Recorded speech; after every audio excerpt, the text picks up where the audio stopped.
नमस्कार, आप देख रहे हैं 4 PM और मैं हूं आपके साथ सिमरन। दोस्तों, जिस अमेरिका को अपनी ताकत पे बड़ा घमंड था वो सुपर पावर है। आज वही अमेरिका अपने घर में कुछ अज्ञात ड्रोन दिखा के थर-थर कांपने लगा है।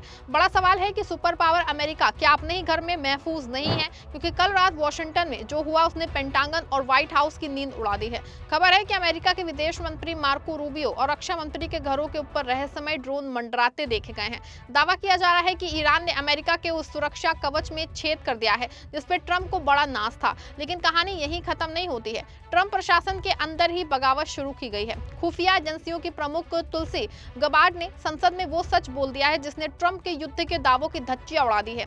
ऐसे में झूठ से पर्दाफाश होते ही ट्रंप ना सिर्फ बुरी तरह फंसे हैं बल्कि जंग के लिए एक बड़े बजट पे चर्चा से पहले मामला और ज्यादा गंभीर हो गया है। कैसे और कहां से अमेरिका में अज्ञात ड्रोन दिखाई दिए हैं और क्यों उसके बाद से हलचल मची है, सब कुछ आपको अपनी इस रिपोर्ट में बताऊंगी।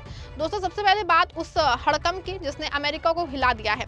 वॉशिंगटन के फोर्ट मैकनेयर इलाके में जहां विदेश मंत्री मार्को रूबियो और रक्षा मंत्री पीटर हेगसेट रहते हैं, वहां कई अनजान ड्रोन देखे गए हैं। खुफिया एजेंसियां हैरान हैं कि ये ड्रोन आए कहां से। अमेरिकी मीडिया रिपोर्ट्स के मुताबिक ये ड्रोन घंटों तक इन मंत्रियों के घरों के ऊपर मंडरा रहे थे।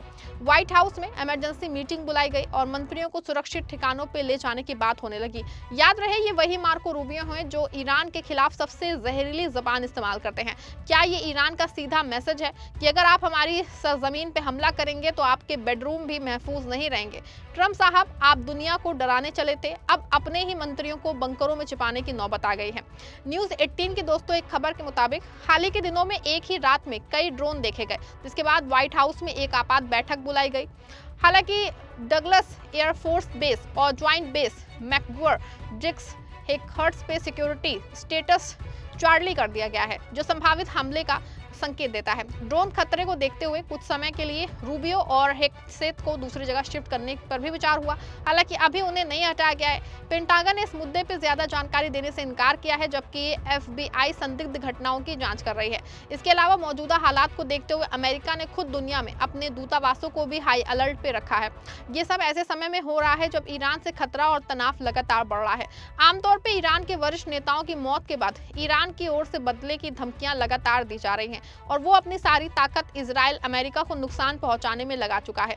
अब ये हमला पर जो ड्रोन है कहां से और कैसे आए हैं, इस पे सही खुलासा नहीं हो सका है, लेकिन सोशल मीडिया पे इस तरह की बातें हैं कि ये ड्रोन ईरान के भी हो सकते हैं। हालांकि अभी इस मामले की कोई आधिकारिक पुष्टि नहीं हुई है। आपको यह बता दें कि इस ड्रोन के बाद ना सिर्फ अमेरिका में बल्कि व्हाइट हाउस और पेंटागन में भी अफरा तफरी मची है। एक और जहां अमेरिकी कांग्रेस यानी कि संसद में ईरान जंग के $200 अरब के बजट को पास होना है, तो वहीं अमेरिका की नेशनल इंटेलिजेंस डायरेक्टर तुलसी गबार्ड ने संसद में गवाही देते हुए ट्रंप के युद्ध के बहाने को तार-तार कर दिया है। ट्रंप ने दावा किया था कि उन्होंने ईरान के परमाणु कार्यक्रम को खत्म करने के लिए जंग शुरू की है क्योंकि ईरान बम बनाने के करीब था। लेकिन तुलसी गबार्ड ने लिखित गवाही में साफ कह दिया है कि ईरान ने अपना परमाणु कार्यक्रम दोबारा शुरू करने की कोई कोशिश नहीं की थी। यानी ट्रंप ने जिस खतरे का नाम लेके जंग शुरू की वो खतरा था ही नहीं। ये ठीक वैसे ही है जैसे सालों पहले ईरान में वेपन्स ऑफ मास डिस्ट्रक्शन का झूठ बोला गया था। आप सबके भरोसे से हमने हमेशा मजबूत और सच्ची पत्रकारिता की है। चैनल को आप सबने सब्सक्राइब तो कर ही रखा है, हमारे चैनल को ज्वाइन भी कीजिए।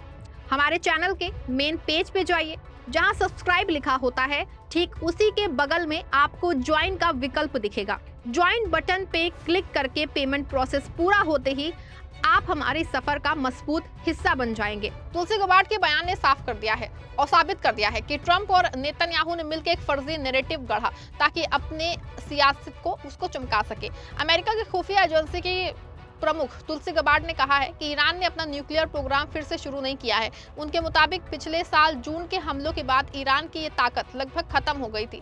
ये बात राष्ट्रपति ट्रंप के दावों से अलग है। ट्रंप कहते हैं कि ईरान का न्यूक्लियर प्रोग्राम खतरा है और इसी वजह से युद्ध जरूरी था। गबार्ड ने कहा कि 2025 में अमेरिका और इजराइल के हमलों के बाद ईरान ने इसे दोबारा शुरू करने की कोई कोशिश नहीं की। वहीं डेमोक्रेटिक नेता मार्क वार्नर ने कहा कि गबार्ड ने अपनी बात का वो हिस्सा सार्वजनिक रूप से नहीं बताया जो ट्रंप की बात से अलग था। ईरान पहले से कहता आया है कि वो परमाणु हथियार नहीं बना रहा। कुछ एक्सपर्ट्स का भी मानना है कि फिलहाल ईरान से तुरंत कोई बड़ा खतरा नहीं है। अब सवाल है कि क्या ट्रंप इस झूठ के लिए अमेरिकी जनता को जवाब देंगे। दोस्तों, आपको बता दूं कि ट्रंप की सनक के खिलाफ सिर्फ तुलसी गबार्ड ही नहीं बल्कि कई बड़े अधिकारी मोर्चा खोल चुके हैं। नेशनल काउंटर टेररिज्म सेंटर के चीफ जो केंट्स ने इस्तीफा देते हुए कहा था कि ईरान से अमेरिका को कोई खतरा नहीं है, ये जंग नाजायज है। उसके बाद समीरा मुंशी जैसे अधिकारियों ने भी सवाल उठाए हैं। अमेरिका में ये पहली बार हो रहा है कि जंग के बीच ही इंटेलिजेंस और सुरक्षा के बड़े नाम अपने राष्ट्रपति के खिलाफ खड़े हो गए हैं। ये अधिकारी जानते हैं कि ट्रंप केवल नेतन्याहू की कुर्सी बचाने के लिए और इजराइल के एजेंडे को पूरा करने के लिए अमेरिकी सैनिकों की जान जोखिम में डाल रहे हैं। वैसे तो दोस्तों, ट्रंप साहब कहते हैं कि वो अमेरिका को महान बना रहे हैं, लेकिन हकीकत क्या है? हालिया पोल और जो है क्विनिपिक पोल के नतीजे चौंकाने वाले हैं। 56% अमेरिकी जनता इस जंग के खिलाफ है। 74% लोग तो इस हक में भी नहीं है कि एक भी अमेरिकी सैनिक ईरान की जमीन पे पैर रखे। न्यूयॉर्क से लेकर के लॉस एंजलिस तक 50 से ज्यादा शहरों में लोग सड़कों पे हैं। वो नारे लगा रहे हैं कि ट्रंप का युद्ध हमारा खून नहीं। जनता समझ चुकी है कि इस जंग से सिर्फ तेल की कीमतें बढ़ेंगी और महंगाई आसमान छुएगी। लेकिन ट्रंप और नेतन्याहू की ईगो इतनी बड़ी है कि वो दुनिया को तीसरे विश्व युद्ध की तरफ धकेलने से बाज नहीं आ रहे। बता दूं आपको कि मामला सिर्फ यही नहीं रुका है, बल्कि कल रात जो इजराइल ने ईरान के गैस प्लांट पे हमला किया था, उसको लेकर अमेरिका के एक पूर्व राजदूत का दावा है कि ट्रंप झूठ बोल रहे हैं। अमेरिका में इजराइल के राजदूत रहे डेन शॉपिरो ने राष्ट्रपति ट्रंप के उस बयान पे सवाल उठाए हैं जिसमें ट्रंप ने कहा था कि उन्हें ईरान के पास गैस प्लांट पे इजराइल के हमले की पहले से जानकारी नहीं थी। शापिरो ने कहा है कि ऐसा हो ही नहीं सकता कि इजराइल की सेना इतना बड़ा हमला करे और अमेरिका को पहले से ना बताए। उनके मुताबिक इस बात की बिल्कुल भी संभावना नहीं है। उन्होंने कहा कि ट्रंप कुछ भी कह सकते हैं, लेकिन सच यही है कि अमेरिका को पूरी जानकारी थी और उसने इस हमले को मंजूरी भी दी थी। शापिरो का यह भी कहना है कि अब ट्रंप को समझ आ रहा है कि इस हमले की वजह से हालात और बिगड़ गए हैं और ईरान ने इसके जवाब में खाड़ी के ऊर्जा ठिकानों पे हमले किए हैं। दोस्तों, ऐसे में ये बात बहुत हद तक साफ है कि ट्रंप चौतरफा घिर चुके हैं। बाहर ईरान के ड्रोन मंडरा रहे हैं और अंदर उनके मंत्री ही और अधिकारी उनके झूठ का पर्दाफाश कर रहे हैं। 2026 की ये जंग अब बारूद में ज्यादा और झूठ की लड़ाई में बन चुकी है। क्या ट्रंप संसद के दबाव में पीछे हटेंगे? क्या तुलसी गबार्ड की गवाही ट्रंप की कुर्सी हिला देगी? और सबसे बड़ा सवाल, क्या इजराइल और अमेरिका मिलकर इस आग को बुझाएंगे या पूरी दुनिया को इसमें भस्म कर देंगे? आपको क्या लगता है कि ट्रंप ने अमेरिका को धोखे में रखा है? कमेंट में अपनी राय बताइएगा। वीडियो को लाइक और शेयर भी जरूर करिएगा।